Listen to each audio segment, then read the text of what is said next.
And now from the movie theater to fine dining, Homaro Cantu is called the Willy Wonka chef for his scientific but delicious recipes. He's been cooking up creative dishes at his restaurant Moto for years. His workspace is sort of half kitchen, half laboratory. But he says his latest project is the one that's now closest to his heart.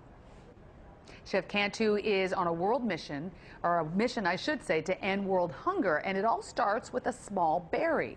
See, what happens is you eat the berry first in powder form. There you see it right there. And then miraculously it just changes the way food tastes. He had me eating cactus and liquefied straw and made it taste like a Mexican dish. It's okay, it's not spicy. Oh wow, great. As I lick my hand right there. That little berry really does work. I'll let him explain. What is this thing? What is this thing, and what does it do? So this is miracle fruit powder. And miracle fruit is a plant that is indigenous to West Africa. That's this little guy over here. And so what it does is it'll actually neutralize your taste buds. Not all of them, just the ones that taste sour and bitter things. So here's one advantage if you think about it. If you want to taste things that are sweet, you don't need sugar. So it's not a sugar additive, it just makes things taste sweet. As long as the product is non-poisonous to the human body, it can be considered food. But the biggest thing I think is the most interesting about what you want to do is you want to try to solve world hunger with this. How do you do that? What is it that you can do with this to make that kind of change? Well, the first thing that you have to do is start producing this in mass. We're working on that, I am personally. And then you have to distribute it in mass to a point where, you know, people understand what it does, and they understand it in very simple terms. So let's say that we print it up on edible paper. We've been serving edible menus at Moto now for about 5 years.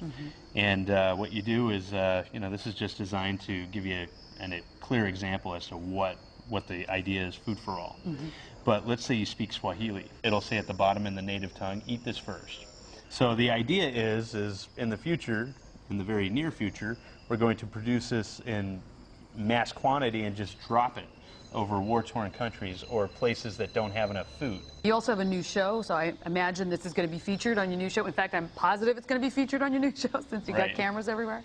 So tell me about your show. So the new show is called Future Food. There's 3 main elements to the show. We have a lab at Moto Restaurant where we concoct these ideas, or we come up with these ideas. And then we have diners that are paying big bucks for this kind of food. And then we take it out to places like the conservatory. We feed it to real people. So we see what the average consumer thinks of this product. And today it's been, you know, shock and awe at first, and then acceptance, and then they're like, wow, that's like, it makes so much sense. I don't know why we're not doing this. Wow, very cool. Homaro, thank you so much. Thank you. Great idea. I can't wait to see how you continue to let everybody know about it and see how the world reacts to it. Cool.